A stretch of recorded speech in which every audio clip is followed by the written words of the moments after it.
네, 워낙 유명하신 또 원장님을 모시고 저희가 이제 다이어트에 대해서 하나하나 알아볼 텐데 스위치온 다이어트 구체적으로 어떻게 이제 식단을 전개하는지 여쭤보고 싶은데 먼저 1주차 3일 동안은 단백질 쉐이크와 채소, 두부, 플레인 요거트만 먹어야 된다고 하는데 이때 몸에는 어떤 일이 벌어질까요? 그러면? 일단 피하 지방 조직이라는 곳이 지방을 저장하는 창고인데 네. 우리 몸에 탄수화물을 저장하는 창고도 있거든요. 그게 이제 간하고 근육인데 탄수화물 저장 창고는 지방 저장 창고의 100분의 1도 안 돼요. 그러니까 간만 해도 저장할 수 있는 탄수화물의 양이 100g입니다. 그리고 근육은 뭐 사람마다 다르니까 차이는 있겠지만 뭐 한 100에서 300g. 그런데 지금 현대인들이 신체 활동량 대비 탄수화물 섭취가 많거든요.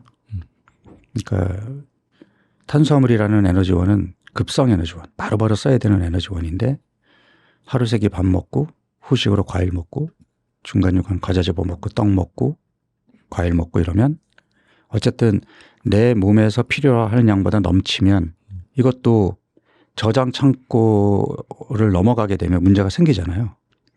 그런데 현대인들은 지금 무조건 저장 창고를 넘길 정도로 많이 먹고 있어요.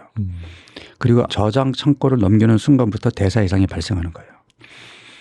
그러면 이미 대사 이상이 발생해서 살이 찌는 현상을 보인 사람들에게 일단 창고를 좀 비워야 되지 않을까요? 어느 창고를 먼저 비워야 될까요? 지방 창고일까요? 탄수화물 창고일까요? 탄수화물 창고겠네요. 그래서 첫 3일 동안 탄수화물을 못 먹게 하는 거예요. 근데 보니까 첫 3일에는 커피도 금지라고 이제 커피는 알고 제가 네. 수면의 질 때문에 네, 왜냐하면 우리 몸을 회복하는 데 있어서 가장 중요한 게 숙면이거든요. 근데 뚱뚱한 사람들은 전반적으로 수면의 질이 떨어져 있어요. 그러니까 이 사람들이 잘 잘 수 있게 하려면 일단은 뭐 카페인부터 끊어야 되겠죠. 그래서 이제 저는 4주 내내 카페인을 끊게 했는데 직장인들의 원성이 커피가 그렇게 직장인들의 생명수인 줄은 몰랐습니다. 요즘 뭐 달고 살죠 사실. 네, 그래서 그냥 제가 한 걸음 양보해서 첫 주만 끊어보자. 그리고 둘째 주부터는 오전 중에 한 잔만 허용하겠다. 제가 양보한 겁니다. 저는 개인적으로 이 프로그램을 한 달 동안 저한테 하는 동안에는 커피를 아예 끊습니다. 평소에는 한 두세 잔 마셔야 돼요. 저도. 그리고 4일째부터는 점심 한 끼가 일반식인데 이걸 뭐 저녁으로 대체한다든지 가능한가요? 3일 동안 이제 탄수화물을 먹지 못하게 하는 이유가 일단은 저장 창고가 넘쳐나니까 조금 비워야 되겠다라는 그런 개념이라면 그럼 왜 하필이면 3일일까? 3일이라는 기간이 우리 몸이 당을 주도적으로 쓰던 몸을 지방을 쓰는 몸으로 바꾸는 크리티컬 포인트거든요. 그런데 이제 사람들의 욕심이 탄수화물을 공급 안 하면 내 몸이 계속 지방을 쓰지 않을까? 그러면 아예 탄수화물을 먹지 말아야지. 저탄고지도 있으니까 이제 이런 생각들을 할 거 아니에요. 탄수화물 공급이 아예 안 되면 근손실을 피할 수가 없습니다. 그래서 지금 제가 하는 다이어트의 이제 중요한 포인트가 건강한 다이어트란 말이에요. 그러니까 내 몸이 대사 이상인 몸에서 대사가 정상적인 몸으로 돌아가는 거거든요. 그렇게 하기 위해서 필수적으로 필요한 게 근손실을 최소화해야 돼요. 근데 근육을 다이어트 하면서 근육을 잃지 않는다는 이게 쉬운 게 아닙니다. 생각해 보세요. 적게 먹어야 살이 빠질 거 아니에요? 그렇죠. 적게 먹으면 근육도 빠져요. 어쩔 수 없어요. 왜냐하면 우리 몸은 에너지를 쓰는 것이 우선이지. 그러니까 뭐가 남아 돌아야 근육을 붙이는단 말이에요. 부족하게 들어오면 근육을 만들 여력이 없어요. 다 에너지원으로 써야지. 그 근육도 빠집니다. 근육을 붙이려면 잘 먹어야 돼요. 그 바디빌더들 먹는 양 엄청나잖아요. 뭐 6개 먹고 네, 엄청 먹는데 그렇게 많이 먹어서 근육을 잃지 않겠다 그러면 지방이 빠질까요? 이게 딜레마인 거예요. 그러니까 바디빌더들은 운동을 뭐 오전에 2시간 오후에 2시간 해가지고 하루에 뭐 2시간에서 4시간씩 운동하고 그러니까 그만큼 먹어도 근육은 늘리면서 지방을 뺄 수 있단 말이에요. 그럼 직장인들이 그렇게 할 수 있어요? 하루에 30분, 1시간 시간 내서 운동하기도 빠듯한데 그렇죠. 그런데 살도 빼야 되고 근육은 유지해야 돼. 쉬울까요? 쉽지 않죠. 쉽지 않습니다. 네.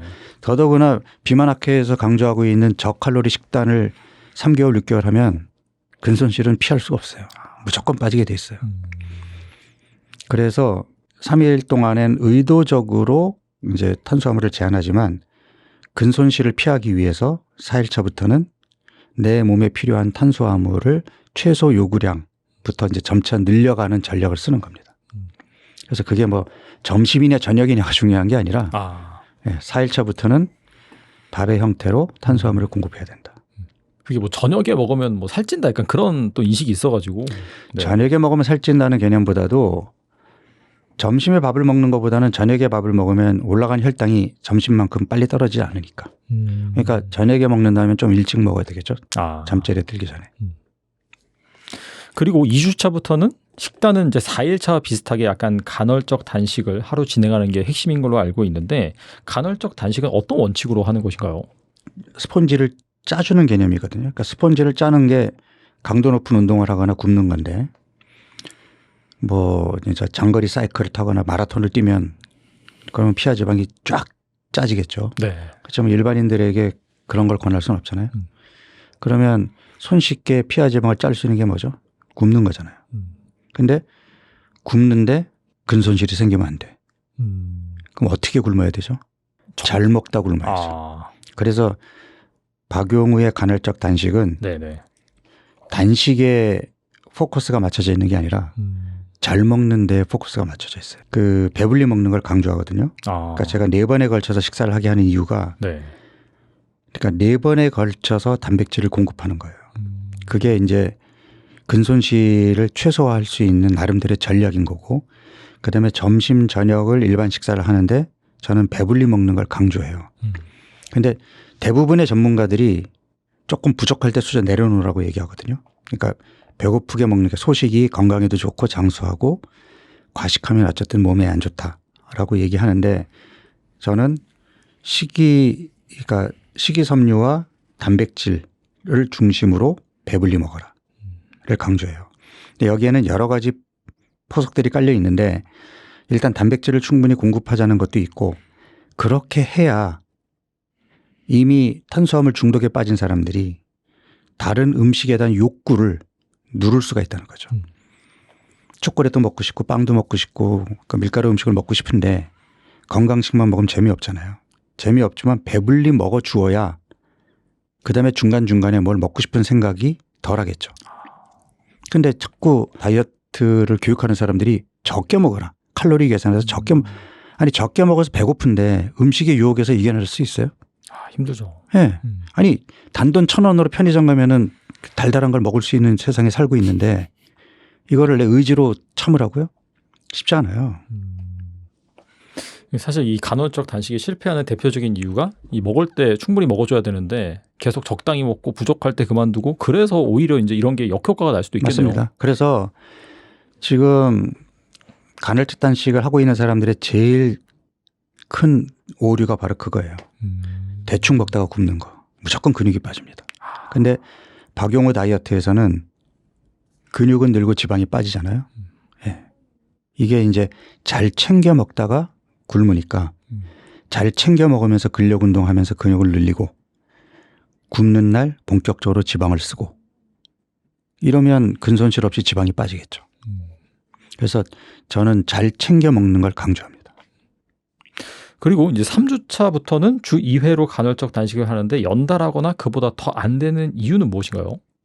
그러니까 24시간 단식은 이제까지의 임상 경험상 보편적으로 이게 나이가 많든 적든 또는 뭐 질병이 있든 없든 해볼 수 있는 방법인데 24시간 이상 하게 되는 거는 개인 차이가 크더라고요.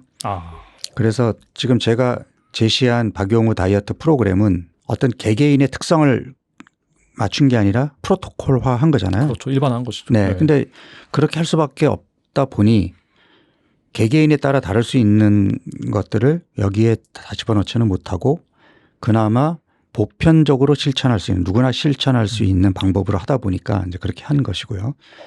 그 다음에 24시간 간헐적 단식을 일주일에 2번을 하게 되면 생각해 보세요. 그러면 일주일 중에 이틀은 한 끼밖에 안 먹는 거예요. 나머지 아무리 배불리 먹으세요, 잘 먹으세요 해도 일주일 동안 다 먹은 거를 7로 나누면 하루에 섭취한 칼로리는 저칼로리만큼 적겠죠. 그런데 근육은 늘고 지방은 빠진다니까요. 이게 박용호 다이어트의 핵심입니다. 보니까 이제 4주차부터는 주 3회 간헐적 단식을 하는데 실제로 여기까지 이제 성공으로 가는 그런 분들이 좀 계신 편인가요? 제 경험으로는 한 20%? 그러니까 10명이 하면 한 2명 정도. 그러니까 실제 이제 저한테 이제 찾아오시는 분들도 제가 이 프로그램을 계속 하고 있거든요. 그러니까 저는 책에다가는 4주 프로그램이라고 해놨지만 이제 저한테 찾아오시는 분들은 선생님 책 읽고 해봤어요. 그런데 혼자 해보니까 너무 힘들어요. 옆에서 지켜봐 주는 사람도 없고. 네. 그래서 좀 누가 지켜보면 더 열심히 할 것 같아서 찾아왔어요. 이런 분들이 많단 말이에요. 그래서 저는 저한테 찾아오시는 분들에게 제일 먼저 일단 매주 올 수 있는지 물어보고 왜냐하면 매주 와서 체지방 검사로 잘하고 있는지를 점검을 받아야 그 피드백으로 내가 더 열심히 할 수 있고 뭐가 잘못됐는지를 지적받고 고칠 수 있단 말이에요. 그래서 그런 분들에게 이제 매주 온다는 확약을 받으면 이제 시작을 하는데 하다 보면 진짜 열심히 해서 결과가 좋은 분들이 있거든요. 이러면 저는 4주에 안 끝내요. 계속 늘립니다. 그래서 맥시멈 한 3개월까지 늘려요. 그래서 지금 제 환자들 중에 기록으로 3개월 동안 쭉 해가지고 지금 20kg 넘게 빼신 분들도 있거든요. 근데 그런 거 하면 거꾸로 3주까지 했는데 못 따라와요. 그럼 저는 4주에 딱 종료합니다. 그리고 유지기를 가져서 좀 몸을 추스린 후에 다시 오시죠 하고 돌려보내요.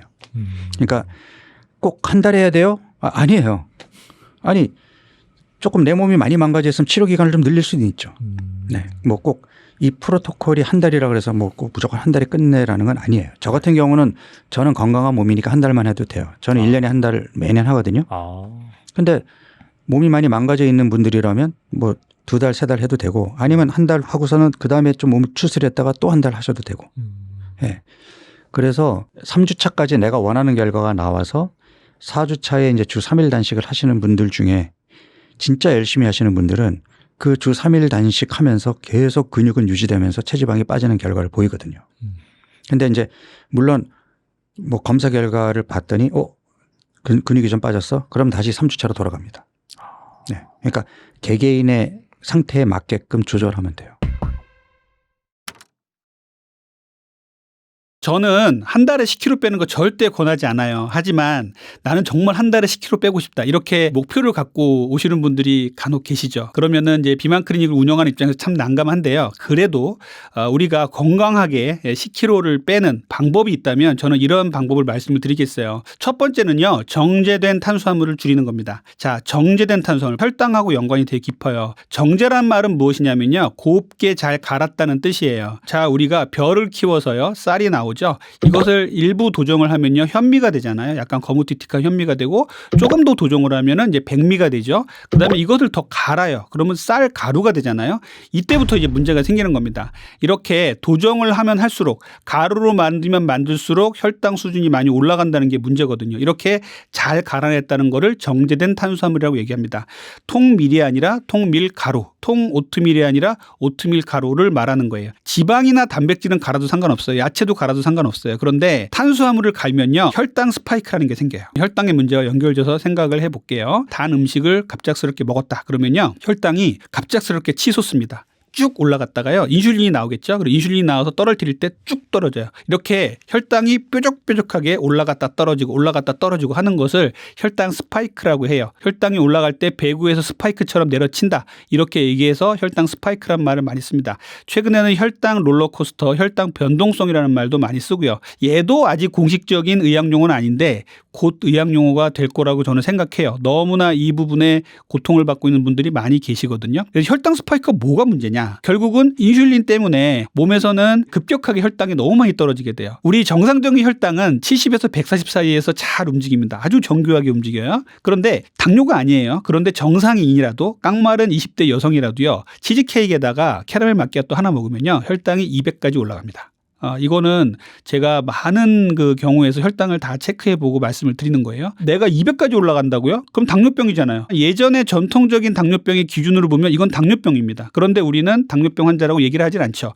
우리 젊은이들 사이에서 이런 분들이 너무너무 많거든요. 단맛을 입에 달고 사는 사람들. 이런 사람들은 결국 하루 종일 혈당 스파이크가 생기는 거예요. 그래서 혈당 스파이크가 올라갔다 뚝 떨어지고 올라갔다 뚝 떨어지고. 자, 혈당이 200까지 올라갔어요. 그러면 혈당을 내려뜨리기 위해서 인슐린이 어마어마하게 나옵니다. 인슐린이 나오면요. 혈당이 뚝 떨어지는데 한 100 정도까지 떨어져요. 그런데 140에서 7, 80까지 떨어질 때는 그렇게 혈당이 내 몸에서 떨어진다고 느끼지 못했던 내 몸이 200에서 100으로 뚝 떨어지면요. 급격하게 혈당이 떨어진다는 느낌을 받습니다. 이 속도가 되게 중요한데요. 아주 뾰족하게 올라갔다 뾰족하게 떨어지거든요.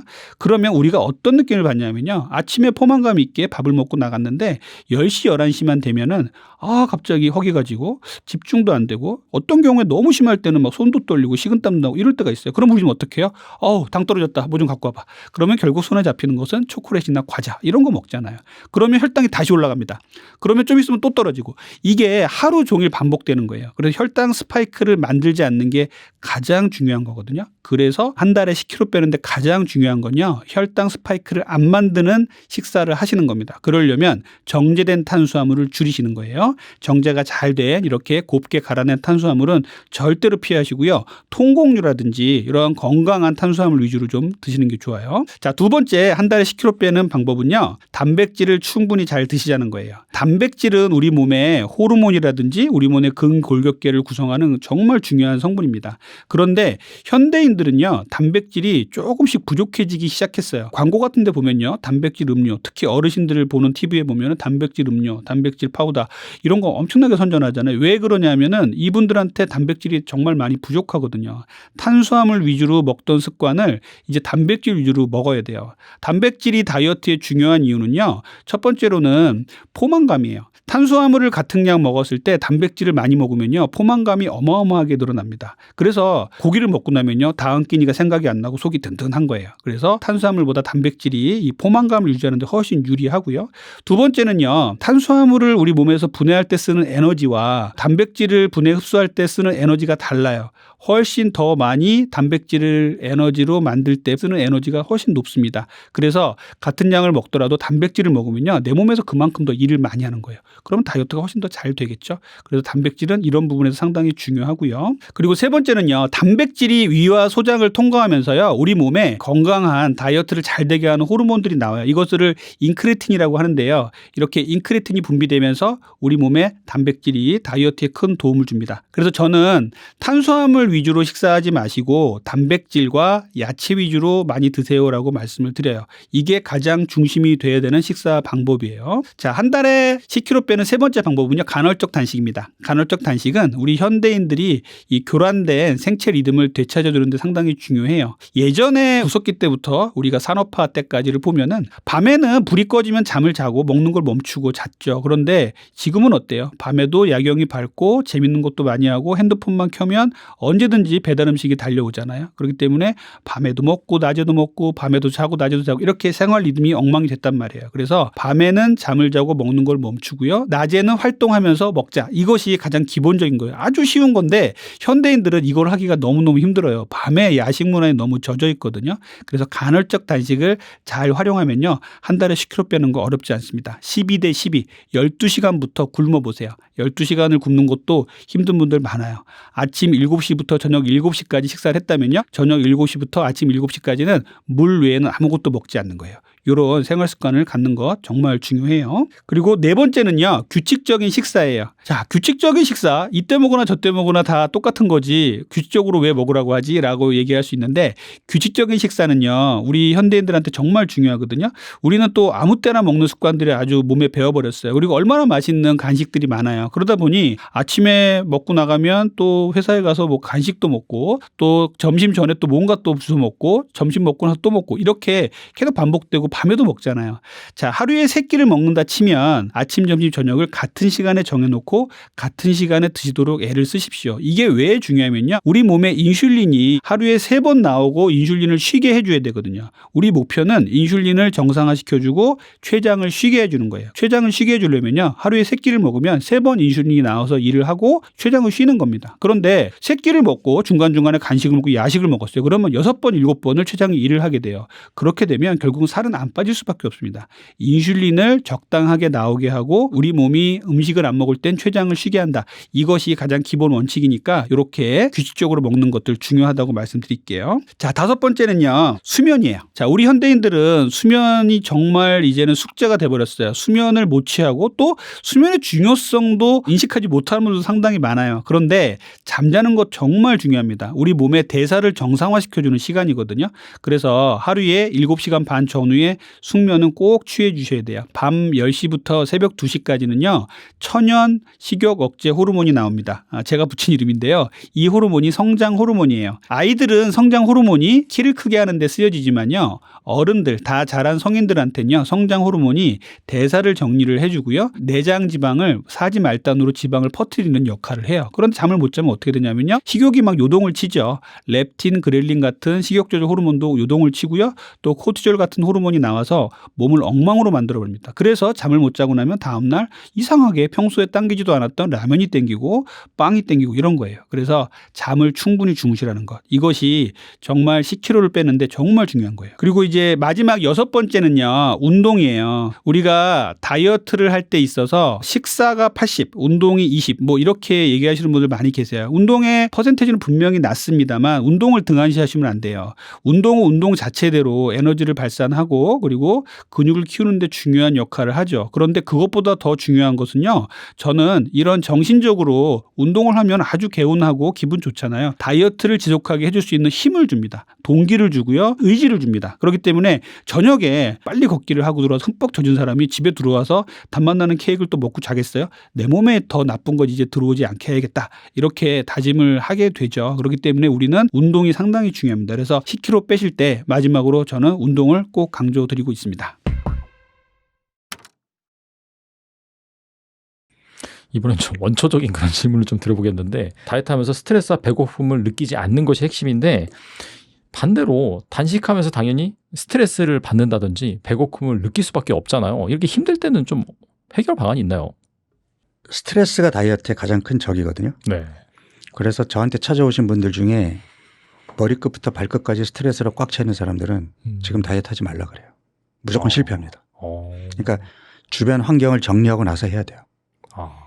아니 지금 뭐 당장에 해결해야 될 프로젝트가 산더미고 그 일 때문에 5시간밖에 못 자고 하루 종일 앉아서 일해야 되고 어떻게 다이어트 하죠? 못 해요. 그래서 일단은 스트레스에서 벗어나야 돼. 그리고 저는 다이어트를 스트레스라고 생각하지 마라.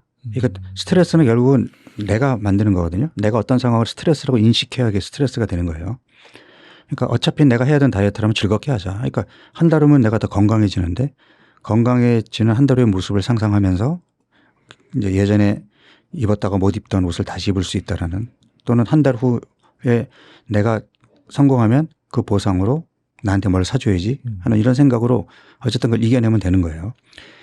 사람들이 지금 질문처럼 단식하면은 배고파서 짜증나고 스트레스 받지 않을까? 이게 사실 우리 몸은 간간히 굶어줘야 되거든요. 그러니까 굶는데 익숙한 그런 유전자로 만들어진 몸이에요. 아, 그래요?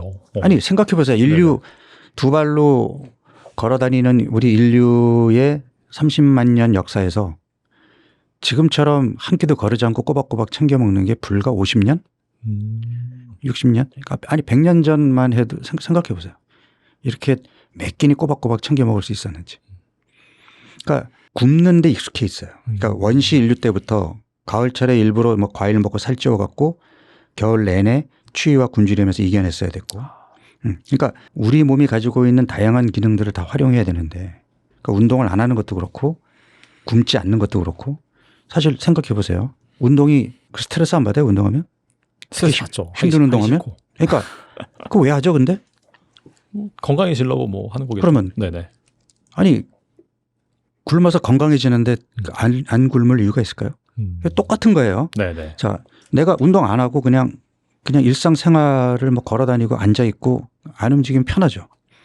근데 운동하는 거 싫어요. 그리고 내 몸으로 하여금 힘들게 숨도 차죠. 근섬유도 찢죠. 통증도 오죠. 근데 그렇게 해야 근육이 더 강해지고 내 심장도 튼튼해지고 오래 산단 말이에요. 그러니까 아니 몇 끼니 먹으면 편한데 왜 굶으라 그러지? 근데 굶어야 자가 포식이라 그래서 내 몸에 젊은 세포들이 만들어지고 그다음에 이제 차 있던 그 저장 창고도 좀 비우고 이러면서 신진대사도 다시 회복이 되고 염증도 가라앉고 아니 건강에 긍정적인 효과가 엄청 많은데 안 굶을 이유가 있나요? 그러니까 우리 몸이 당근과 채찍을 같이 줘야지. 당근만 먹으면 그게 당근인지 알 수가 있나요? 채찍이 있어야 당근의 맛을 아는 거죠. 그렇죠. 굶어봐야 내가 음식에 대한 만족감, 포만감을 느끼는 거죠.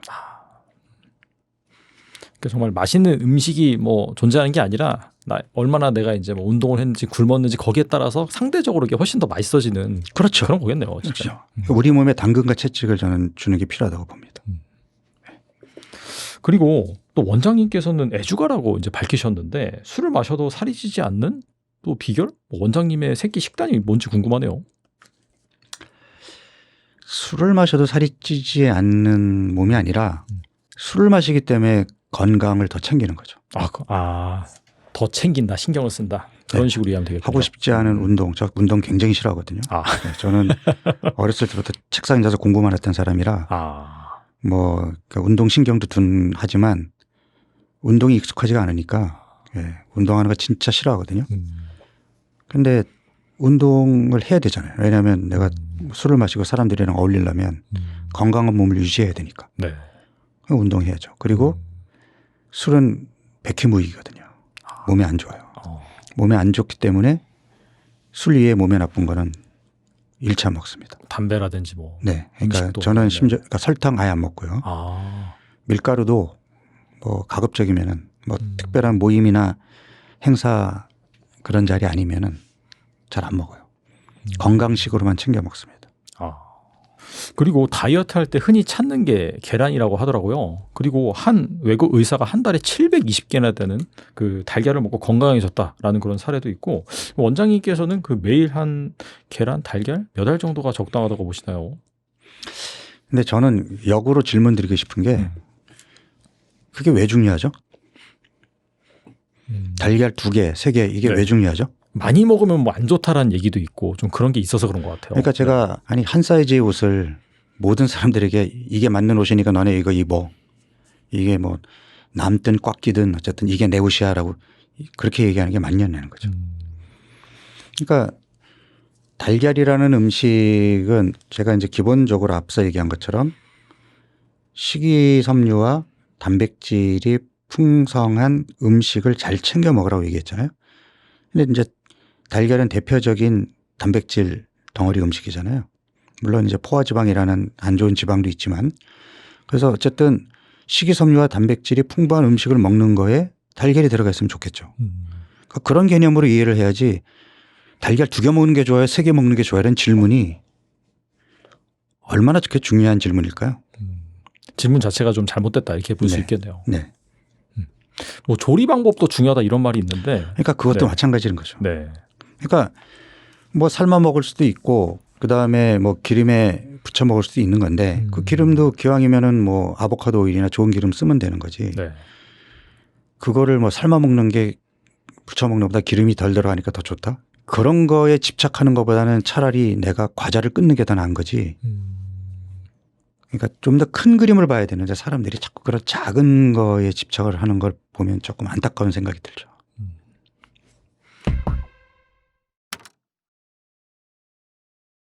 그리고 이제 운동을 앞서 이제 싫어한다고 하셨지만은 또 건강하게 또 사람들과 어울리기 위해서는 운동을 또 한다고 하셨는데 걷기를 이제 운동이 아니라고 이제 말씀하신 걸로 알고 있는데 1시간씩 또 뭐 몇만 보씩 걷는 사람도 있잖아요. 이런 케이스 같은 경우에도 운동 효과가 없을까요?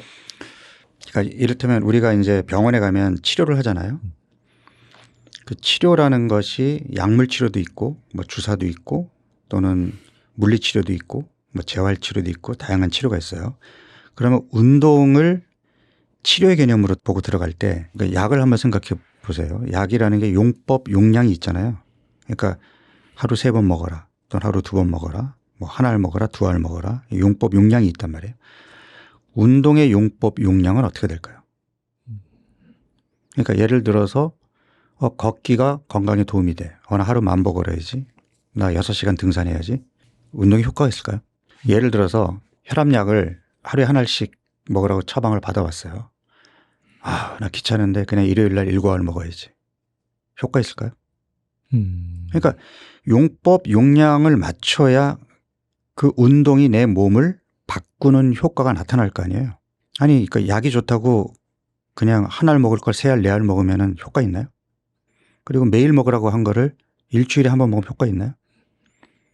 그러니까 만보 걷는 게 좋아요? 8,000보만 걸은 게, 그러니까 이런 질문들도 제가 볼 때는 너무 우스운 것일 뿐더러 그러면 걷기라는 강도가 내 몸을 바꿀 정도의 그 자극인가 한번 생각을 해보자는 거죠. 사실은 우리는 걸어야 돼요. 네. 이 앉아 있는 게 사실은 잘못된 거예요. 아, 아니, 우리 몸의 이 수많은 관절들, 네, 근육들의 역할이 뭐예요? 움직이는 거죠. 사실. 네. 근데 이렇게 앉아 있으면 얘네들 지금 못 쓰고 있는 거잖아요. 아, 그러니까 8,000보 걸어야 돼요, 10,000보 걸어야 돼가 중요한 게 아니라 앉는 시간을 얼마나 줄이느냐가 훨씬 더 중요한 겁니다. 그러니까 제가 제일 답답한 게 저 매일 헬스클럽 가서 1시간 운동하는데요. 그리고 나머지 시간을 거의 앉아 있어요. 심지어 집에 갈 때도 차로 이용해서 운전해서 가고 헬스클럽 갈 때도 차로 이동해서 엘리베이터 타고 올라가 가지고 옷 갈아입고 트레드밀에 올라가 가지고 뭐 골프 틀어놓고서는 천천히 걸으면서 골프 보고 내려와 가지고 1시간 운동했다고 얘기하는 사람들 많거든요. 그리고 계속 앉아 있단 말이에요. 효과가 있을까요? 그리고 또 과일이 좋지 않다고 하신 걸로 알고 있는데 그래도 4주차에는 과일이 허용이 되는데 다이어트 할 때 먹을 수 있는 과일이 뭐가 있을까요? 이제 제가 그 내 몸 혁명이라는 책에서 계속 강조해 왔던 게 이제 과당의 유해성이었거든요. 그러니까 지금 계속 대사 이상 얘기를 하고 있잖아요. 이 대사 이상의 첫 번째 빌런이 과당입니다. 예. 그 다음에 이제 씨앗 기름, 그러니까 정제 가공 기름들 있잖아요. 뭐 네. 콩기름이니 뭐. 그러니까 이런 애들이 우리 몸에 이제 지방간, 인슐린 저항성, 만성 염증을 일으키는 그 주범들이거든요. 그러면 내가 간도 깨끗하고 인슐린 호르몬도 정상적으로 작동이 되고 뭐 뱃살도 없고 그런 건강한 사람인데 과일 먹지 말라고 얘기할 이유가 있을까요? 이미 전당뇨고 복부 내장 지방 비만이고 검사해 보면은 지방간이 있고 이런 분들은 지금 탄수화물을 줄여야 되고 특히 과당을 줄여야 되는데 네네. 저는 과일 매니아여서 매일 과일을 안 먹으면 살 수가 없어요. 이렇게 얘기하시는 분한테 그러면 과일 드세요라고 얘기해야 될까요? 그러니까 과일이라고 표현하니까 지금 딱 이제 안 와닿는데 예를 들어서 술을 매일 마셔서 알코올성 지방 간염이 온 환자 치료가 뭐죠? 이제 술을 끊는 거죠 일단은. 근데 저는 술을 너무 좋아하는데 그냥 매일 소주 반병만 먹으면 안 될까요? 어떻게 대답하시겠어요? 그럼 반병 드세요. 이렇게 대답하시겠어요? 그래서 줄여야죠. 네. 아니 줄이는 게 아니라 끊어야죠. 네네. 그러니까 지방 간염이 치료될 때까지는 아니 간에 기름이 끼어 있는 원인이 술인데 그러니까 일단 술을 끊어서 지방간을 정상으로 돌려놓고 그 다음에 내가 좀 절주를 하든 그렇게 하는 거지. 그러니까 이미 과당의 과잉 섭취로 간에 기름이 잔뜩 끼어 있는데 과당 공급을 아예 끊어야지. 그걸 좋아한다 그래서 그러면 조금만 드세요 라고 얘기하는 게 과연 치료라는 거죠. 그러면 언제까지 끊어야 돼요? 이렇게 물어볼 거 아니에요. 그래서 내가 한 달이라는 프로그램을 만든 거예요.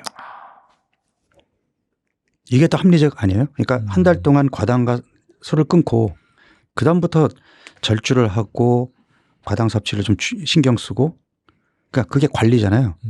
그러니까 치료와 관리를 이렇게 분리하는 게 맞는 거 아니에요? 저는 제가 생각하는 이 논리가 합리적이라고 생각하는데 어떻게 생각하십니까? 함정인 것 같습니다.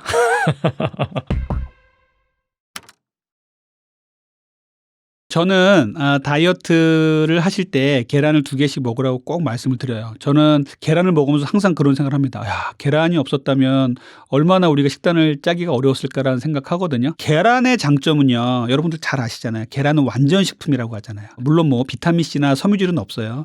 모든 영양소가 거의 다 들어있는 것을 완전 식품이라고 합니다. 완전 식품을 먹는 것이 우리 몸에 정말 중요하겠죠. 이렇게 건강을 위해서 계란을 먹는 거 정말 중요하고요. 두 번째는요. 단백질 함량이 상당히 높아요. 그래서 헬스 하시는 분들이 계란 흰자를 먹는 거거든요. 계란 흰자, 노른자 다 합해서 단백질 함량 상당히 높고요. 보통 크기 계란 한 개에는요. 6g 정도의 단백질이 들어 있습니다. 그래서 이렇게 계란을 잘 드시면요. 단백질 섭취가 잘 되고 또 이제 세 번째는 단백질이 많다 보니까 또 포만감이 생겨요. 저는 뭐 계란 2-3개 정도를 아침에 꼭 먹는데 그렇게 먹고 나가면 정말 포만감이 점심때까지 지속되는 걸 많이 느끼거든요. 그래서 세 번째는 포만감 때문에 아주 좋은 다이어트 식품이 될 수가 있어요. 그리고요. 필수 아미노산들이 상당히 많이 들어있기 때문에 이제 완전 식품이라고 하는 것 중에서는 이제 필수 아미노산 얘기가 꼭 들어가거든요. 필수 아미노산이 들어가야 단백질 합성이 잘 돼서 근육도 늘려주고 그리고 대사를 정상화시켜줍니다. 이 부분이 가장 중요하고요. 또 마지막으로는요. 조리 방법이에요. 계란은 여러 가지 요리로 조리할 수 있잖아요. 후라이를 할 수도 있고 계란을 삶아서 먹을 수도 있고 오믈렛으로 먹을 수도 있고 스크램블로 먹을 수도 있고 이렇게 해서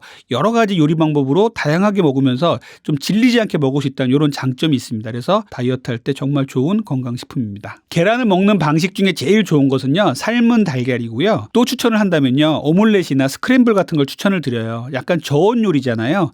그런데 이제 계란을 후라이로 먹는 분도 계시죠. 후라이도 괜찮긴 합니다만 후라이를 할 때 조금 탈 수밖에 없는 상황이 되잖아요. 이렇게 탄 거를 먹으면 각종 발암물질도 생긴다고 돼 있고 또 당 독소라는 것도 높일 수 있기 때문에 계란을 후라이로 먹는 것보다는 삶은 계란이나 저온 요리로 오믈렛이나 스크램블로 먹는 것을 저는 추천을 많이 드리고 있습니다. 이런 탄수화물과 인슐린 이론 때문에 탄수화물을 극도로 억제하시는 분들이 계세요. 이런 분들이 주로 말씀하시는 것들이 이제 저탄고지 다이어트, 케톤 다이어트 이런 말씀들 많이 하시거든요. WHO에서 탄수화물을 하루에 이 정도는 꼭 먹어라라고 하는 것이 130g 정도거든요. 130g이면요. 공깃밥으로 한 공기 반에서 2공기 정도 돼요. 작은 공깃밥으로. 그런데 이분들은요. 탄수화물 함량을 50g이야, 30g이야 아주 극도로 줄이려고 애를 쓰고 있어요. 그러면은 물론 인슐린은 나오지 않겠죠. 하지만 이렇게 극단적으로 탄수화물을 줄이면 여러 가지 문제가 생길 수밖에 없습니다. 그래서 탄수화물이 왜 중요하냐면요. 우리 몸 중에 탄수화물, 그러니까 포도당만을 에너지원으로 쓰는 녀석이 있어요. 뇌하고 적혈구입니다. 그래서 뇌는요. 탄수화물이 정말 중요해요. 인간의 뇌가 진화 과정에서 커감에 있어서 이 탄수화물이 정말 중요한 역할들을 많이 했거든요. 그러다 보니 우리 뇌는요. 탄수화물만을 에너지원으로 쓰다 보니까 탄수화물에 대한 탐닉이 있는 거예요. 그러니까 탄수화물은 먹어도 뇌에서는 질리지 않아요. 아, 에너지가 계속 들어오네. 좋아하는 겁니다. 그런데 뇌에서 탄수화물을 좋다고만 생각해서 계속 먹으면 몸이 망가지겠죠. 그래서 우리가 정제된 탄수화물을 피하고 통곡류로 드시라고 말씀드리는 거거든요. 자, 탄수화물이 적은 아닙니다. 탄수화물을 악마화시키는 건 안 돼요. 탄수화물, 지방, 단백질은요. 3대 영양소예요. 반드시 우리 몸에 필요한 겁니다. 그런데 탄수화물을 극도로 억제를 해버린다고 우리 몸의 다이어트가 잘 될까요? 라고 한번 생각을 해보셔야 돼요. 그러면 초기에는요. 탄수화물이 안 들어오니까 몸이 무기력해지고요. 오히려 다이어트가 안 되고 피부 트러블부터 해서 여러 가지 몸에 문제가 생겨요. 이거를 케토시스라고 하는데 우리 몸에서 탄수화물이 너무 없어지면 케톤이 나오게 돼 있습니다. 이것들을 저탄고지 다이어트 하시는 분들이나 케톤 다이어트 하는 분들은 케톤이 나오니까 다이어트가 잘 되는 거다. 또 이런 증상으로 받아들이고 있는데 저는 그렇게 생각하지는 않습니다. 케톤까지 나오지 않게 하면서도 다이어트 할 수 있는 방법은 충분히 있어요. 그렇기 때문에 탄수화물을 극도로 억제하면 안 됩니다. 탄수화물이 다이어트 할 때 꼭 필요한 이유는요. 말씀드렸듯이 첫 번째 뇌와 적혈구의 에너지원이에요. 그렇기 때문에 탄수화물은 반드시 먹어줘야 되고요. 두 번째는요. 우리가 탄수화물이 부족해지면요. 우리 몸에서 어떤 반응이 생기냐면요. 근육을 빼다가 탄수화물 대용으로 쓰려고 하는 이런 역할들이 생기게 됩니다. 에너지원으로 자꾸 근육을 빼다가 쓰는 거죠. 그럼 어떻게 되냐면 마른 비만이 되는 거예요. 근육이 적어지는 이런 다이어트를 하시게 되는 겁니다. 세 번째는요. 지방 대사에도 탄수화물이 반드시 필요합니다. 지방은 탄수화물 불꽃 속에서 태운다 태운다. 이런 말이 있거든요. 그렇기 때문에 탄수화물이 지방을 태울 때도 반드시 필요해요. 그렇기 때문에 탄수화물을 극도로 억제하는 다이어트는 저는 바람직하지 않다고 생각해요. 예를 들어 이 저탄고지 하시는 분들이나 케톤 다이어트 하시는 분들은 이제 제가 이렇게 말씀드리면 반박을 하시는데 저는 이런 분들을 병원에서 다이어트 클리닉에서 아주 많이 봅니다. 케톤 다이어트나 저탄고지 다이어트 하다가 병원에 왔는데 살은 하나도 안 빠지고 여러 가지 문제가 생기면서 고지혈증이 너무 많이 높아지고 이런 분들 많이 계시거든요. 그리고 검사를 해보면 지방은 하나도 안 빠지고 근육만 빠지고 이런 분들 상당히 많이 계세요. 그래서 이렇게 우리 몸이 케톤이 나올 정도로 극도로 탄수화물을 억제를 해버리면요. 우리 몸에 좋은 효과가 있다라고 그분들은 얘기를 하시지만 저는 그렇게 생각하진 않아요. 케톤은요. 비상용 연료예요. 좋은 항공유, 휘발유가 있는데 등유나 디젤을 쓰는 거하고 똑같습니다. 그래서 우리 몸에서 케톤이 안 나오도록 우리 몸을 잘 관리하면서 다이어트하는 것이 저는 더 중요하다고 생각합니다. 탄수화물의 종류가 있어요. 탄수화물을 나쁜 순으로 쭉 나열을 해볼게요. 인류가 쌀을 빻아서 떡으로 만들고 이래서 먹는 탄수화물은 예전부터 먹었던 거예요. 빵도 그렇고 떡도 그렇고. 그런데 이 액상과당이라는 녀석은요. 한 번도 인류가 겪어보지 못한 합성으로 나온 당분입니다. 그러다 보니까 우리 몸에 들어가면요. 엄청나게 혈당을 빨리 올리고요. 다른 영양소로 작용하지 못하고 혈당만 올리고 끝나는 경우가 너무너무 많아요. 흔히 먹는 주스라든지 커피에도 액상과당 넣어서 먹는 거 있죠. 시럽을 짜서 먹는 것들, 그다음에 뭐 콜라라든지 사이다 이런 전통적인 클래식한 것들에는 다 이 액상과당들이 들어있어요. 액상과당이 제일 나쁩니다. 끊어 주셔야 되고요. 두 번째로는요. 빵, 떡, 면, 과자 같은 것들이에요. 이렇게 밀을 갈아서 빵으로 만들고 그리고 쌀을 잘 갈아서 떡으로 만든 이런 과정에서 정제된 탄수화물들이 많이 나오겠죠. 이러다 보면요. 우리 몸에 들어가서 흡수가 너무너무 빨리 되는 거예요. 정제란 말에서 가장 우리가 주목해야 될 건 뭐냐면요. 잘 갈아서 가루로 만들면은요. 섬유질이 다 파괴가 돼요. 섬유질은 혈당을 천천히 올리게 하고 우리 몸에 제4의 영양소로서 쓰여지는 중요한 녀석인데 이 섬유질이 파괴되면서 혈당을 너무너무 빨리 올리게 되는 것이죠. 그래서 빵, 떡, 면, 과자 같은 것들은 정말 피해 주셔야 돼요. 그리고 과일 주스 같은 것들을 좋다고 드시는 분도 계신데 과일도 과당과 설탕, 포도당이 다 들어있습니다. 그래서 과일을 또 갈아서 또 즙으로 내서 먹는 건 더더욱 안 좋아요. 빵, 떡, 면, 과자, 액상, 과당 그리고 과일을 간 것들은 저는 정말 나쁜 탄수화물이라고 생각해요. 그러면 좋은 탄수화물은 어떤 것이냐? 서양에서 식사용으로 먹는 빵은요. 우리나라 같이 아주 흰 빵을 많이 먹는 경우 드물어요. 거무튀튀하고 안에 잘라보면은 속에 통곡류라든지 견과류가 많이 들어있는 이런 호밀빵, 잡곡빵 이런 것들을 많이 먹는단 말이에요. 근데 우리는 어때요? 하얀 정말 입에서 살살 녹는 이런 빵 좋아하잖아요. 밥도 흰밥이 기름이 자르르 흐르고 이런 것들에 대한 로망이 되게 많은데 현미가 훨씬 좋은 거예요. 그래서 현미밥, 잡곡밥 그리고 오트밀도 갈지 말고 통오트밀 이런 것들을 먹는 것이 가장 좋은 탄수화물이에요. 이런 탄수화물을 위주로 드시는 게 가장 좋습니다.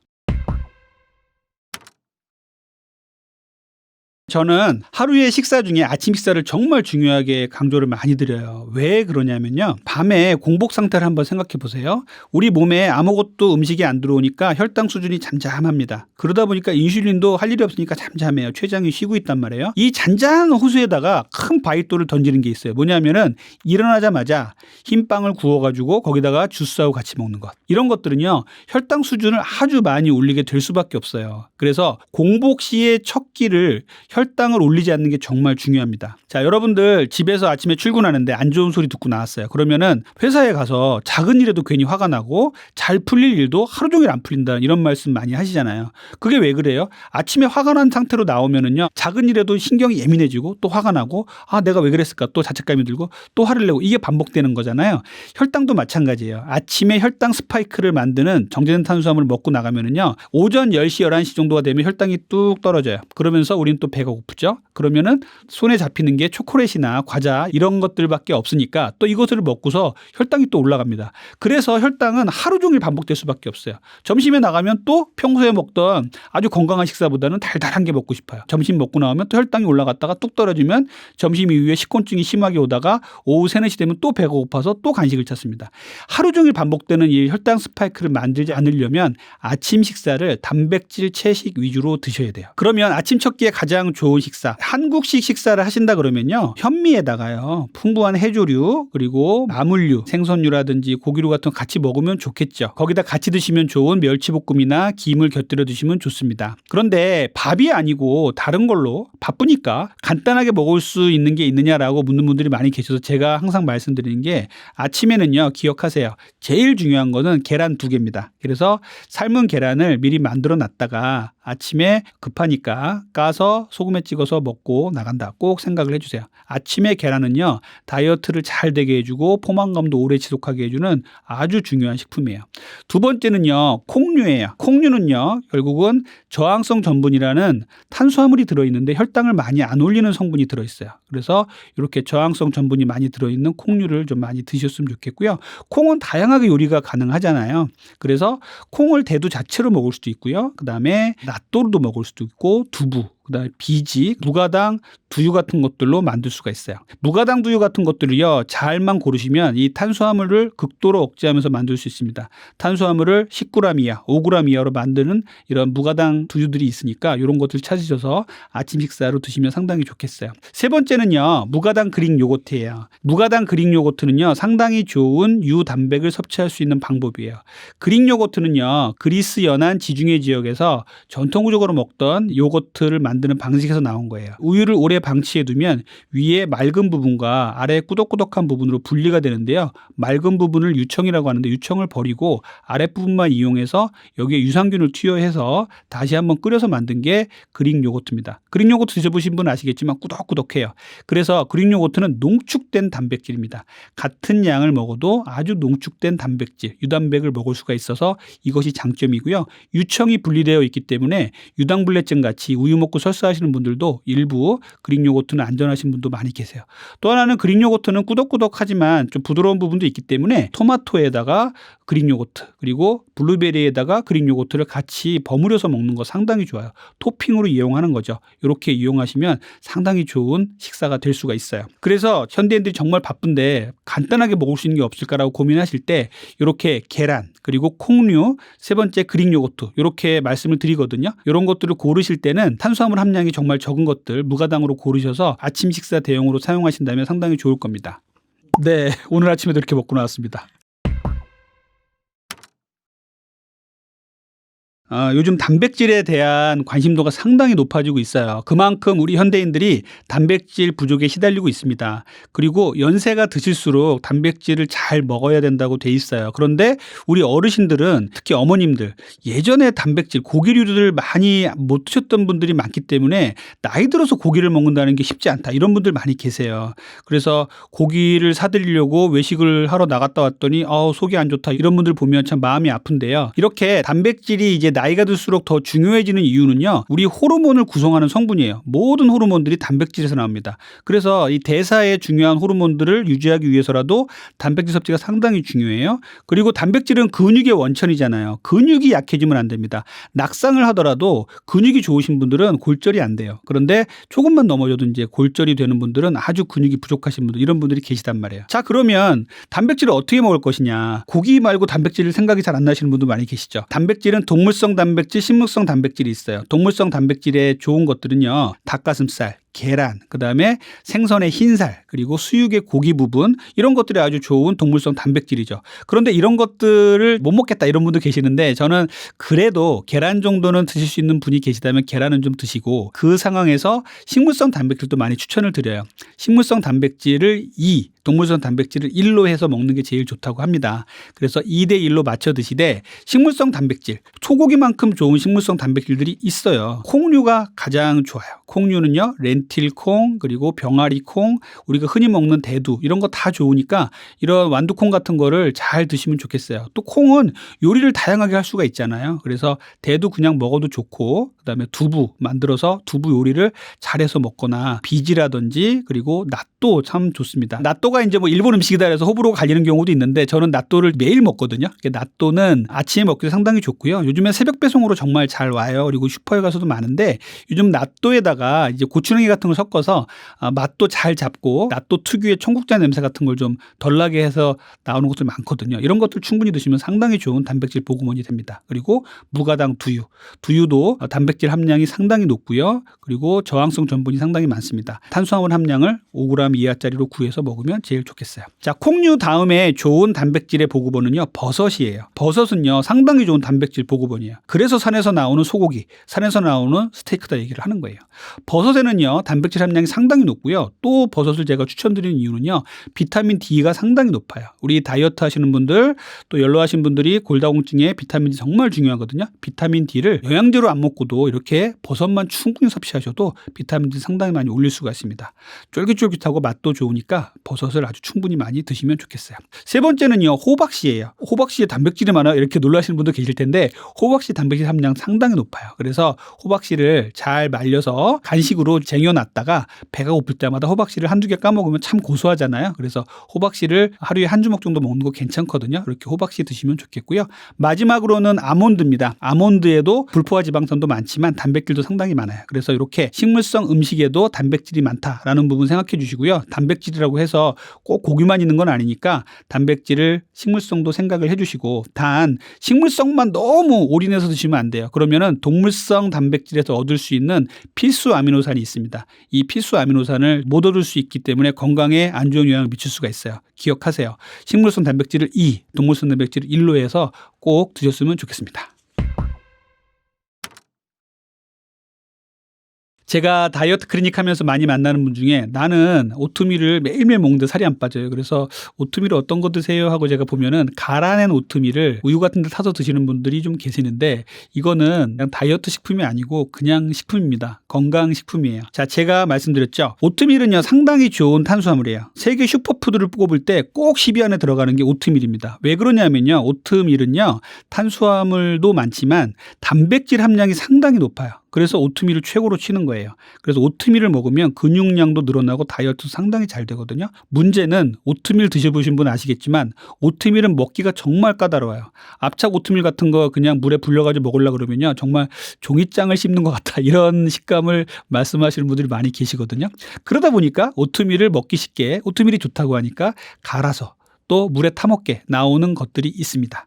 이것들은요. 오트밀 가루 이런 것들은요. 좋은 다이어트 음식이 아니에요. 혈당을 많이 올립니다. 탄수화물은요. 정제가 되면 될수록 혈당 수준을 많이 올린다고 했고 혈당 수준이 올라가면 살이 찐다고 말씀드렸잖아요. 그런데 이렇게 갈아낸 오트밀을 먹고 제가 혈당을 재봤더니 그냥 일반적인 밀가루 종류 정도보다는 조금 낮지만 다 혈당이 많이 올라갑니다. 그렇기 때문에 오트밀을 먹을 때는요. 분쇄하면 안 돼요. 갈아낸 오트밀이 아니고 조각도 아주 분쇄가 많이 된 게 아니고 압착된 오트밀, 통 오트밀을 먹어야 돼요. 요즘에 본죽 같은 데 가보면요. 밥을 일반 백미 또는 귀리밥으로 이렇게 구분해서 고를 수 있게 만들어놨는데 정말 저는 칭찬하고 싶거든요. 일반 가정에서 귀리밥을 해먹는 건 좋지만 좀 까다롭잖아요. 그러니까 외식을 하실 때만이라도 이런 봄비빔밥 같은 데 가셔서 귀리밥을 드셔보세요. 그러면 혈당 수준도 상당히 좋고 이 귀리를 밥으로 잘 만들면요. 되게 재밌어요. 입안에서 톡톡 터지고 쫄깃쫄깃하거든요. 그래서 귀리를 먹을 땐 이렇게 귀리밥으로 드시라는 말씀을 드리고요. 두 번째는요. 귀리를 먹을 때는요. 오버나이트 오츠라는 게 있습니다. 이게 뭐냐면은 요거트에다가요. 통 귀리를 냉장고에 넣어서 하룻밤을 재웁니다. 그러면은 밤새 오트밀에서 수분을 흡수해 가지고요. 통통해지거든요. 그걸 아침에 먹으면요. 통 오트밀을 먹을 수가 있어요. 이렇게 먹는 게 진짜 잘 먹는 겁니다. 이렇게 먹으면요. 분쇄하지 않은 탄수화물을 먹는 거기 때문에 혈당 수준이 많이 높지가 않습니다. 약간 조각이 난 오트밀 파는 경우가 있어요. 스틸컷 오트밀 이런 것들이 있는데 이런 것들은요. 약간 반반이에요. 조각을 약간만 낸 것들은 몸에 좋을 수 있지만 그러다 보면요. 가루가 대부분인 것도 많아요. 이런 것들은 좋은 오트밀 아닙니다. 그래서 오트밀을 보면서 우리가 정제된 탄수화물을 공부할 때 꼭 저는 말씀을 드리는데 정제된 탄수화물이 문제가 되는 것은 오트밀처럼 통 오트밀은 아주 건강에 좋고 다이어트에 좋지만 이렇게 갈아내고 잘라내는 것들 많이 한 음료들 그리고 가루를 타서 물에 타서 먹는 것들은 대부분 혈당을 많이 올리게 돼 있습니다. 땅콩 버터는요, 살찔 것 같은 같은 음식이지만 실제로는 잘만 먹으면 다이어트와 건강에 도움이 되는 식품입니다. 땅콩 버터에는요 버터가 들어가 있지 않습니다. 그런데 왜 땅콩 버터라고 부르냐면요, 드셔보신 분은 아시겠지만 버터처럼 식감이 꾸덕꾸덕하죠. 그래서 이것들을 이제 좋은 통밀빵이라든지 과일 같은 데 발라 먹으면 몸에 좋다, 이런 연구들이 상당히 많이 있어서 저도 땅콩 버터 얘기를 참 많이 하는데요. 땅콩 버터의 장점은요, 아주 좋은 불포화 지방산이 많고요. 그리고 단백질류도 상당히 많습니다. 그리고 잘만 만든다면 탄수화물 함량을 또 극도로 억제할 수가 있어요. 탄수화물 함량을 영양성분표에서 보시고 10g 이하, 5g 이하짜리를 고르시면 아주 좋은 땅콩버터를 먹을 수 있고요. 제가 좀 주목하는 부분이 뭐냐면요, 갈색지방이라고 있어요. 갈색지방은 아기 때 우리 몸에 있었다가 성인이 되면 퇴화되는 조직인데, 백색지방은 몸에서 나쁜 역할을 하지만 갈색지방은 백색지방을 태워주는 역할을 하는 건데, 이 땅콩버터가 갈색지방을 재활성화시킨다는 연구들이 일부 있습니다. 그래서 이런 부분에서도 다이어트에 도움이 돼요. 그리고 올레산, 리놀레산 이런 좋은 지방들을 갖고 있는 게 땅콩버터이기 때문에 이런 것들에 대해서 땅콩버터를 드시면 되는데, 땅콩버터의 하루의 총량은요, 큰 스푼으로 2스푼입니다. 서양 티스푼으로 2스푼이라고 이제 미국에서는 얘기를 하고 있는데요. 서양 티스푼 상당히 커요. 아주 깊고 크거든요. 그걸 뜨면 2스푼이면 30cc 된다고 해요. 근데 우리나라 사람들은 서양인보다 체구도 작고 하니까 우리나라 수저로 하루에 2스푼 정도 먹으면 끝이라고 생각하셔야 돼요. 제가 땅콩버터를 강조하는 이유는요, 우리가 다이어트 한다 그러면 다 맛없는 음식들 천진데 땅콩버터, 그릭 요거트 맛있잖아요. 이런 것들을 제가 추천드리고 있거든요. 땅콩버터의 단점이라고 한다면 너무 맛있어서 많이 먹게 된다는 거, 이게 문제거든요. 땅콩버터를 사과에 한번 발라서 드셔보세요. 그러면 이 사과의 아삭아삭한 맛과 땅콩버터의 고소한 맛이 어울려서 정말 맛이 괜찮습니다. 그래서 정말 내가 다이어트를 하는데 뭘 먹을지 걱정이 되고 뭘 먹을지 몰라서 막 혼란스러울 때 땅콩버터의 사과, 저는 정말 추천드리는 조합이에요. 그래서 이렇게 드시면 되는데, 제가 계속 2스푼이라고 강조하는 이유가 있어요. 땅콩버터에는요 오메가6라는 성분이 들어있습니다. 오메가3, 오메가6, 오메가9 이렇게 기름들이 많이 구분이 되는데요, 우리가 오메가6가 들어있다고 해서 땅콩버터 먹지 마라, 이런 어그로 끄는 유튜브도 있어요. 조심하세요. 그거는요 잘못된 생각이에요. 오메가6가 있다고 무조건 나쁜 건 아닙니다. 적게 먹으라는 소리예요.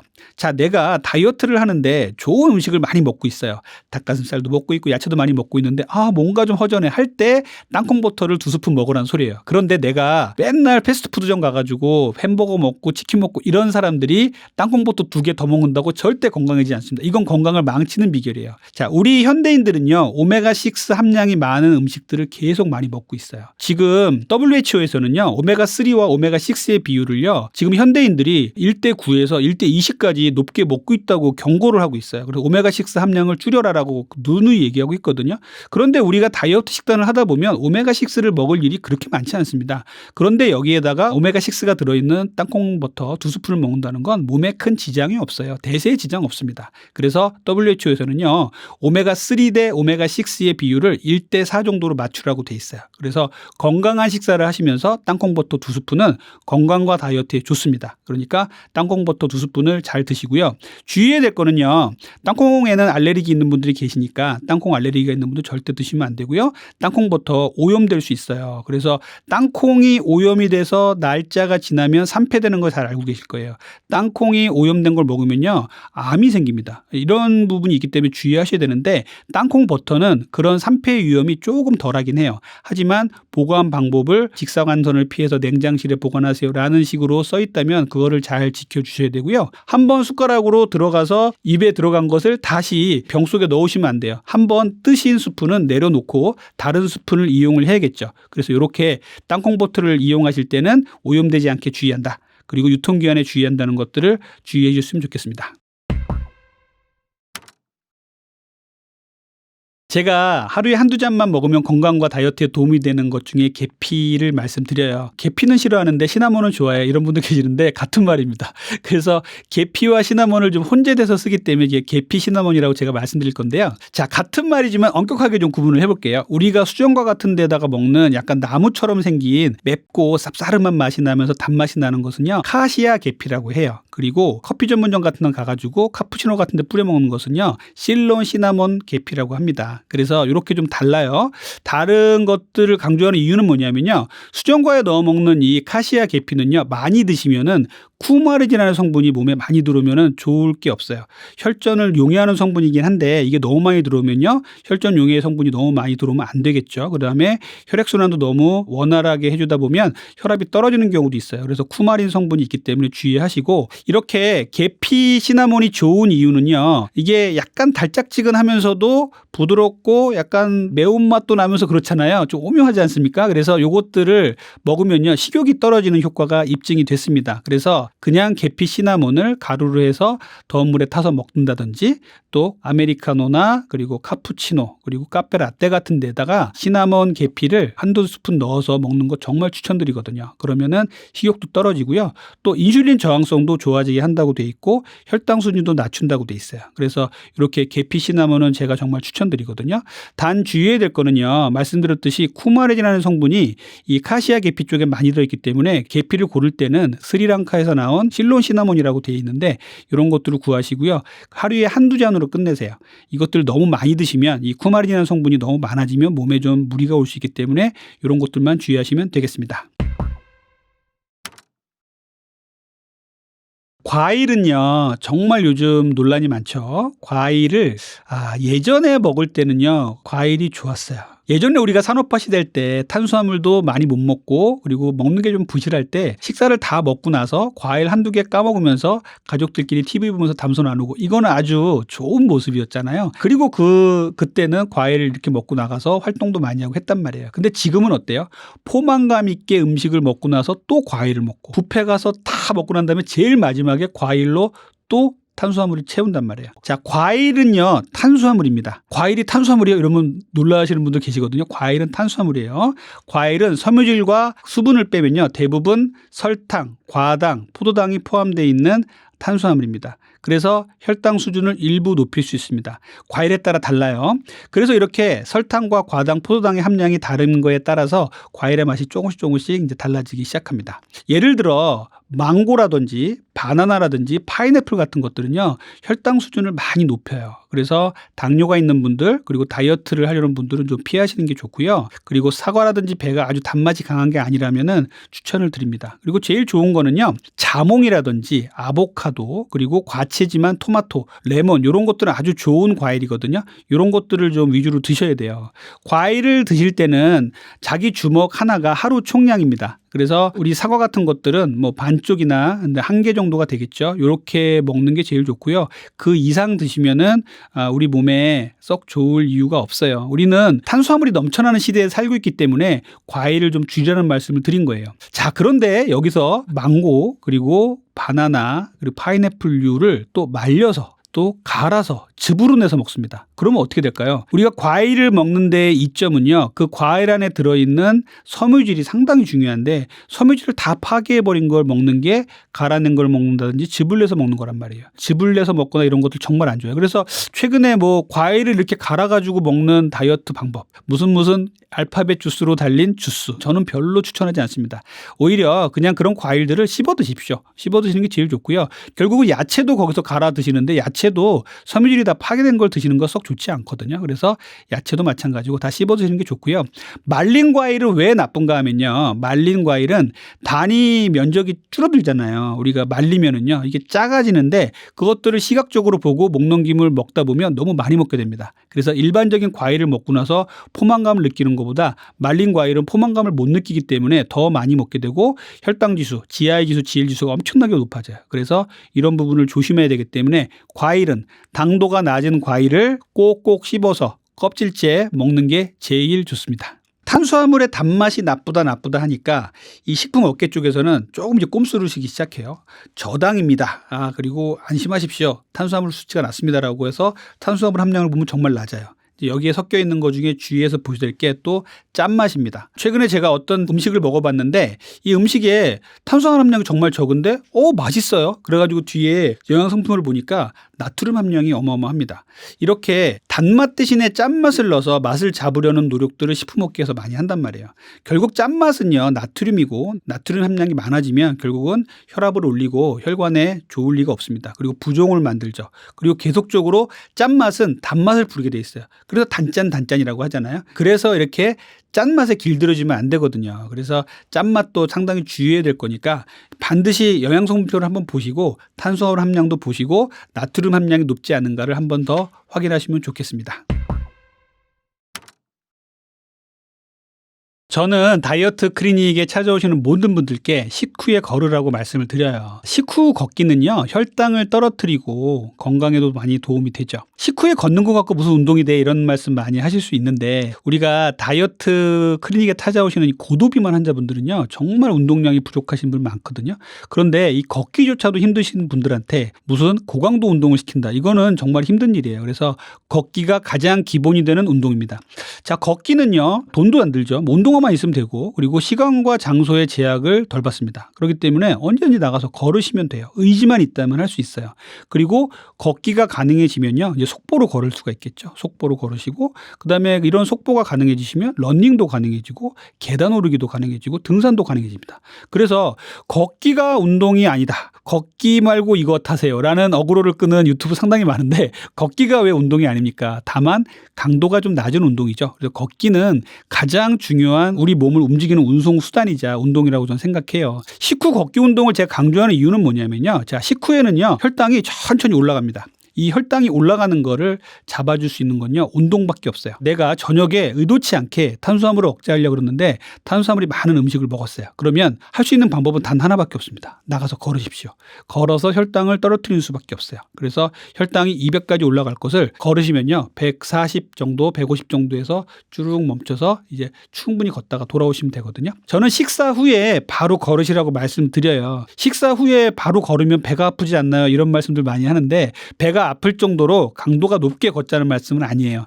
배가 안 아플 정도로 서서히 움직이십시오. 예를 들면 퇴근해서 밥을 먹고 나서 남성분들 특히 가만히 소파에 누워가지고 TV 보다가 스르륵 잠드는 경우 많거든요. 이렇게 되면요 혈당이 그냥 200 이상 올라갈 때 가만히 있는 것밖에 안 돼요.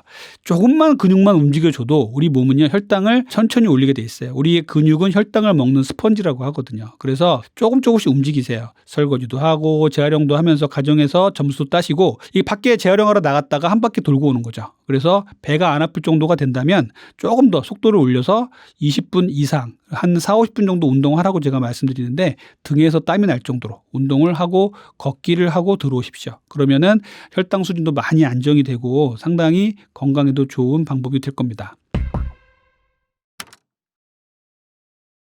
자, 우리가 터벅터벅 걸어서 1만 보를 걸었다. 그러면 건강과 다이어트에 얼마나 도움이 될까요? 라고 생각해 보면 별로 도움이 안 되겠죠. 하지만 아무것도 안 하는 것보다는 낫습니다. 그런데 제대로 걸으시려면은요, 걷기에도 강도가 있어요. 이제 뭐 배가 안 아플 정도가 됐다. 그러면은요, 걸을 때 속도는요, 중강도 운동을 하셔야 돼요. 이 중강도 운동은 어느 정도냐면요, 옆에 사람과 대화는 가능하지만 노래는 못할 정도 운동이라고 해요. 대부분 느낌이 좀 오실 거예요. 러닝머신을 한다 그러면 6.5 정도 전후로 놓고 빨리 걷는 거를 말씀을 드리는 거예요. 이런 정도로 걸어야 효과가 있습니다. 그리고 운동을 하실 때 20분 정도 운동을 한 뒤부터 지방이 타기 시작합니다. 그래서 내가 20분 운동하고 딱 끝났다. 그러면 뭐 몸에는 분명히 좋겠고 다이어트에도 일부 도움이 됐겠지만 지방은 별로 태우지 못하고 끝났다라고 생각하시면 돼요. 그래서 20분 정도부터 운동이 시작되는 거니까 50분을 운동을 내가 걷기 운동을 했다. 그러면은 약 30분 정도 지방을 태웠다라고 생각하시면 되는 거예요.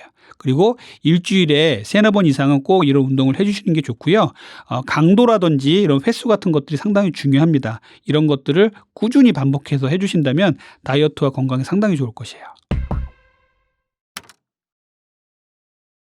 러닝 하시는 분들은 러닝이 좋다 그러고 걷기 하시는 분들은 걷기 좋다고 얘기를 하시는데 요즘 러닝 붐이 불었죠. 동호회 만들어가지고 같이 뛰기도 하시고 그러는데 러닝 상당히 좋아요. 내 몸이 러닝을 할 수 있을 만큼의 퍼포먼스가 된다 그러면 러닝 하시라고 말씀드려요. 하지만 몇 가지는 좀 기억을 해주세요. 러닝의 장점은요. 짧은 시간에 강도 높은 운동을 할 수 있다는 것이죠. 만약에 30분 정도밖에 나에게 시간이 없다. 그리고 내가 러닝을 할 수 있는 사람이다 그러면 뛰십시오. 그리고서 오시면은 아주 운동도 잘 되고 다이어트 도움이 될 거예요. 그런데 30분 정도밖에 안 되는데 내가 걷기를 했다 그러면은 다이어트와 건강에 크게 도움은 안 될 겁니다. 그런데 내가 1시간 정도의 시간이 있어요. 그러면 걷기를 할 수 있는 사람들은요, 걷기가 오히려 나을 수도 있습니다. 강도 높은 운동을 하게 되면요, 우리 몸에 에너지를 태울 때 지방을 먼저 태우는 게 아니라 탄수화물을 먼저 태우는 경향이 있어요. 그래서 탄수화물을 먼저 태우는 러닝보다는 지방을 태우게 되는 중강도 운동에 걷기가 더 좋다는, 속보가 더 좋다는 말씀을 드립니다. 다만 러닝에도 상당히 좋은 부분이 많죠. 다이어트에 있어서 지방만 태우는 게 아니라 심폐지구력이라든지 여러 가지 골밀도라든지 이런 거를 따져보면 러닝이 훨씬 좋은 것이에요. 근데 무리하게 러닝 붐이 불었다고 그래서 운동화 사고 멋있는 운동복 사가지고 나가 뛰시다가 발바닥, 아킬레스건, 발목, 무릎 다쳐가지고 오시는 분 정말 많거든요. 부상의 위험이 있습니다. 걷기는 그만큼 또 안전한 운동이잖아요. 그렇기 때문에 걷기와 러닝은 이런 차이가 있어요. 그래서 내가 시간이 짧고 그리고 강도 높은 운동을 할 수 있는 사람이다. 그러면은 러닝을 추천을 드리고요. 내가 시간이 좀 충분하고 다치는 거 싫고 나이도 좀 많다 그러면은 빠르게 걷는 게 훨씬 더 낫습니다.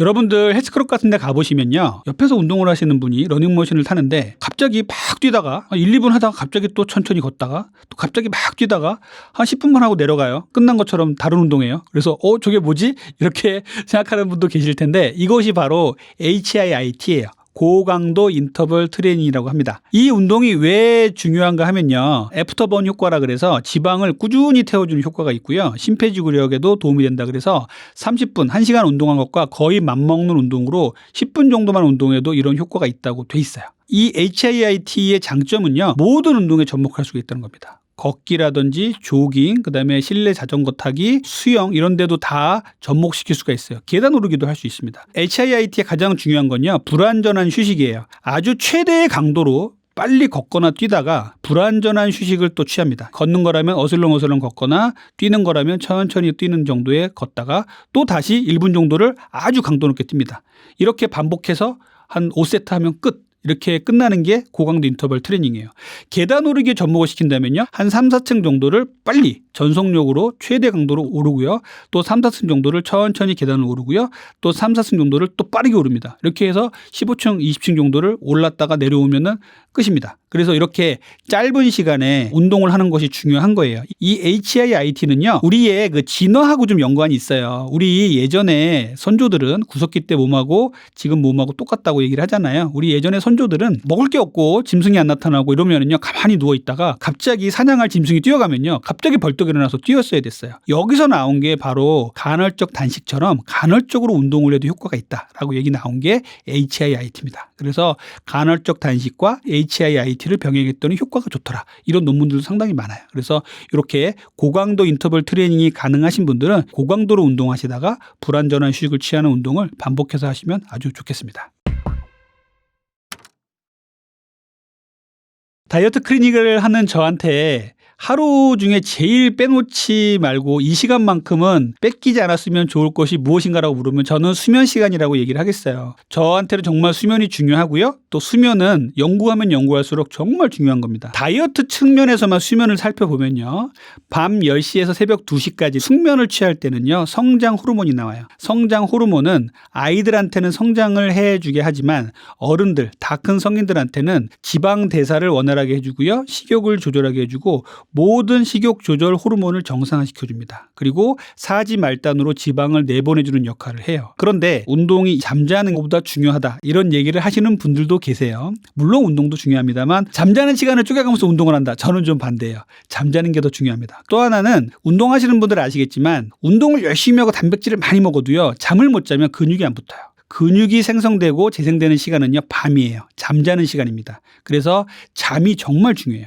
그런데 요즘 어때요? 우리 현대인들에게는 잠이 정말 숙제가 돼버렸어요. 어떤 분들은 잠에 대한 중요성을 모르시는 분도 계시고요, 어떤 분들은 잠을 정말 취하려고 해도 못 취하겠다, 이런 분도 계세요. 연세 드신 분들 중에 저한테 와서 호소하시는 분들 중에 수면을 잘 못 취한다 그래서 어떻게 주무세요라고 보면은 휴대폰을 들고 유튜브를 보다가 잠이 오면 그때 잔다라고 말씀하시는 분들 계신데 이거 정말 잘못된 겁니다. 휴대폰을 켜면요, 인공 발광 조명이에요. 거기서 나오는 밝은 빛이 우리 망막에 쪼여지면요, 되면요. 아, 낮이구나. 우리 뇌는 인식을 해서 잠을 깨우게 됩니다. 잠을 깨우는 도구를 들고 수면실에 들어가서 잠을 청하는 이 현대인들의 이 업해된 행동은 정말 문제가 있는 겁니다. 그래서 잠자기 한두 시간 전에는요. 모든 밝게 빛나는 인공 조명들을 조금 꺼주시는 게 좋아요. 핸드폰, 태블릿 PC 이런 것들 피하고요. 은은한 조명 밑에서 책을 보다가 잠이 든다. 이게 제일 좋은 거고 이런 것들은요. 수백 년간 인간이 해왔던 것인데 최근 들어서 휴대폰이 나오면서 다 깨져버린 겁니다. 그러다 보니까 우리는 수면 부족에 시달리고 불면증에 시달려요. 그러면 인터넷에 보면 뭐 광고가 수면을 잘 취하게 하는 베개부터 해서 멜라토닌부터 해서 여러 가지 막 팔잖아요. 결국은 문제는 다른 데 있어요. 그 휴대폰을 보지 마시고 끄시고 책을 보다가 주무십시오. 7시간 반 전후, 저는 8시간이면 더 좋겠는데 8시간 정도의 숙면을 취하는 시간을 반드시 가지셔야 돼요. 그래야 우리 몸에 근육이 생성되고요. 다음날 식욕 조절이 잘 되고요. 온갖 식욕에 관련된 호르몬들이 다 정상화가 됩니다. 잠을 못 자면요. 코티졸이라는 스트레스 호르몬이 나와요. 저는 이제 뭐 의대 다닐 때 밤새는 거를 밥 먹듯이 했으니까 밤을 새서 공부를 하면요. 다음날 이상한 게 땡겨요. 평소에 먹지도 않던 라면이 땡기고요. 막 단맛 나는 게 땡기고 그래서 아주 스스로 막 힘들었던 경험들이 되게 많은데 결국 그거였어요. 스트레스 호르몬이 나오고 또 렙틴 그렐린이 교란이 되면서 다음날 식욕을 엉망진창으로 만들어버립니다. 그럼 우린 또 포도당을 엄청나게 먹고 혈당 스파이크를 만들게 되겠죠. 그래서 잠을 잘 주무시면 모든 대사가 정상이 되고 혈당 스파이크도 안 만드는 이런 몸이 될 수가 있습니다.